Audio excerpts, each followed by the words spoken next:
Today we're going to have a look at the Shure SM7B. What is this Shure SM7B? It's probably one of the most legendary production microphones ever existed on this earth.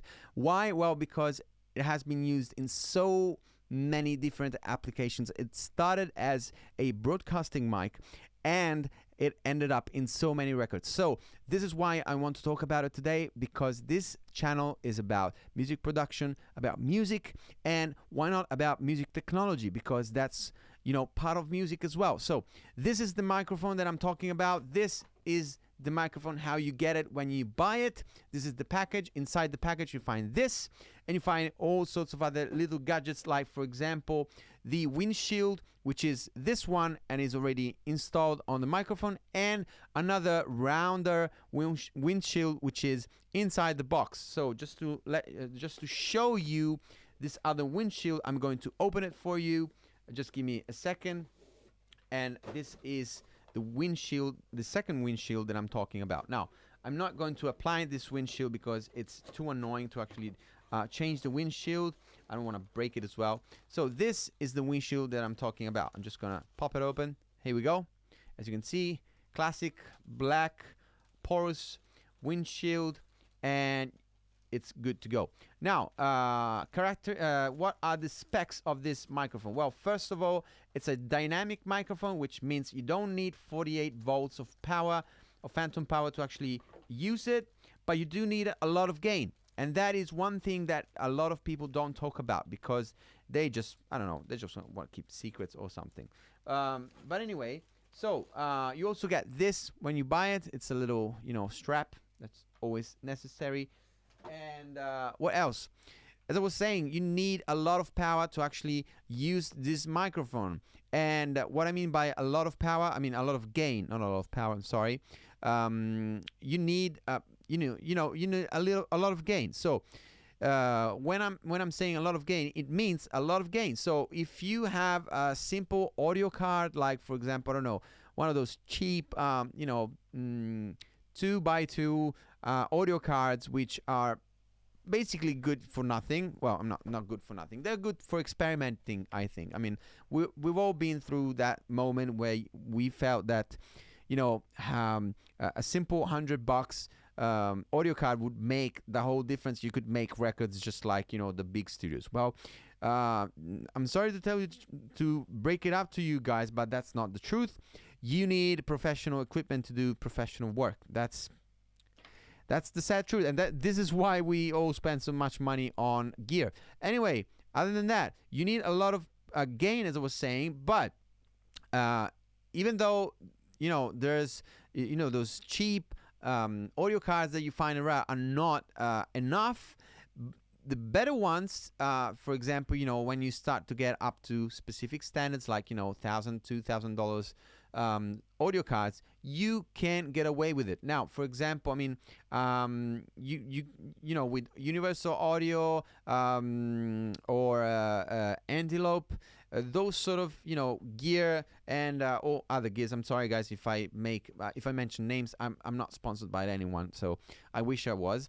And so if you get those sort of audio cards, you might get away with it. But having said that, I would still suggest you get a preamp. Now, for the sake of this video, I'm actually going straight through my audio card, which in this case it's a Universal Audio Apollo X4. But I would suggest using a preamp anyway, and you can find so many preamps out there.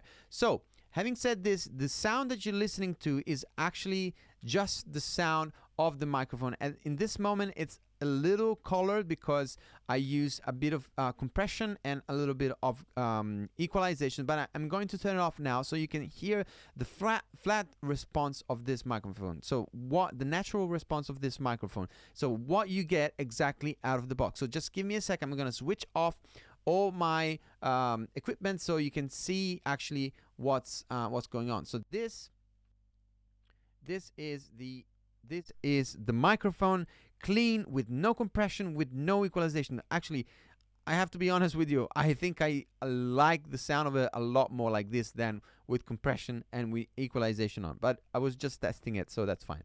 Now, other specs of this microphone. It's a dynamic microphone, as I was saying. It's a cardioid microphone, so it's going to pick up just at the front. And this is why I'm actually speaking directly through at the front. Okay, so if I start moving around, as you will hear, my voice will start disappearing because the microphone is rejecting any sound coming from this side. Okay, and this is a great thing because it means that if I have a noisy computer, if I have anything happening on the other side of me, it's perfectly fine because the microphone is not going to pick it up. And because it has such a high resistance, this microphone, you need a lot of power to drive it, and so it means it's not going to pick up subtleties around the microphone. So it's going to be very clean, your recording. And this is why it has been used in broadcast, and it has started to be also used in productions, music productions. Now, another thing that I want to talk about is the mounting. As you can see, it's a very specific mounting. It has an outside connection for the XLR cable. It has a separate connection for your microphone stand, and it also has these this sort of levers which are very handy to actually move the microphone around. You can twist these screws so you can actually move it a little better. Now, for the sake of this video, I'm not gonna move it too much around. And also, if you want to change the windshield that I was talking about before, you need to pop this one out and put that other one in. Another important feature of this microphone is two little switches that are at the back.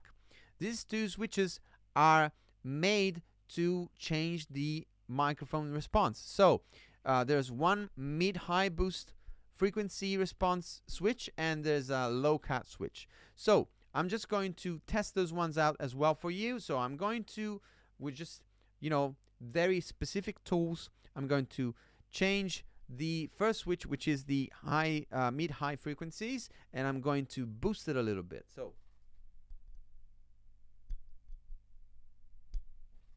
this is how the microphone sounds with the mid-high boost switched on. Now I'm going to switch it back off and put the low cut switch on. So just give me a second.